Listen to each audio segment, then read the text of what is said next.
2025 no doubt saw a significant shift in labor agitations, with several face-off situations with the federal government moving beyond traditional demands for wage reviews to encompass deep socioeconomic and security issues. The most recent of such labor agitations was the December 17 nationwide protest against insecurity. 24 hours to the protest, the federal government had met with labor leaders on the need to shelve the planned protest. At the end of that meeting, which was brokered by Governor Hope Uzodinma of Imo State, the labor leaders and the government were not forthcoming with detailed responses to questions asked.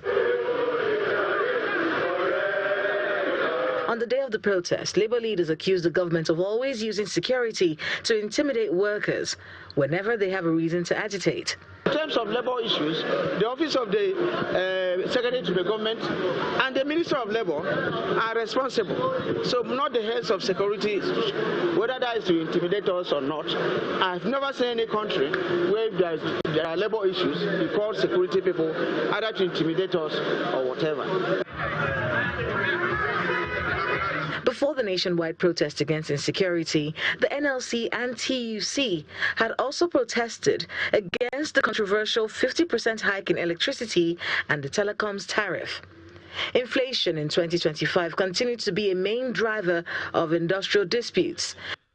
Ultimatums were issued. Protests were organized to pressure the government to address the rising cost of living.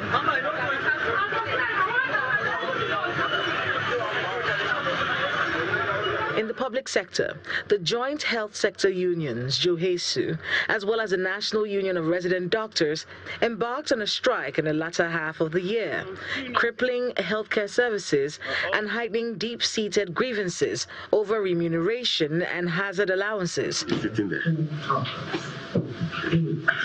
Similarly, academic and non-academic unions, such as the Academic Staff Union of Universities, ASU, and the Senior Staff Association of Nigeria Universities, SANU, maintained periodic warning strikes over salary arrears. ASU and SANU eventually declared a strike, which halted academic activities in public universities across the country, forcing the government to come back to the negotiation table.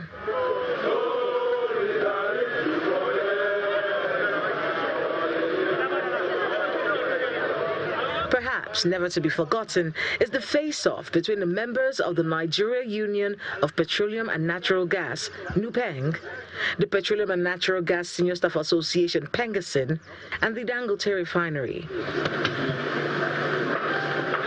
The impasse that impacted operations in the oil and gas sector was only partly settled after the intervention of the federal government. Our expectation was that you bring them back to where they were working before because they did nothing wrong. But government now ruled the other way. That is why we are grudgingly saying, okay, let's even see how that pans out. Let's see how many of them. Let's see where they will take them to. Let's see. So that is why we'll monitor the process.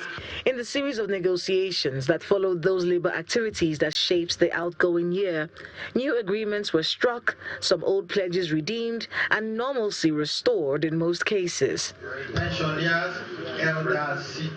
As the year 2025 winds down, uncertainty hovers around how workers' unions will react to unmet promises in 2026. As well as new government policies, especially as the NLC already urges citizens to resist the implementation of the new tax law and similar policies that they termed as anti-people policies.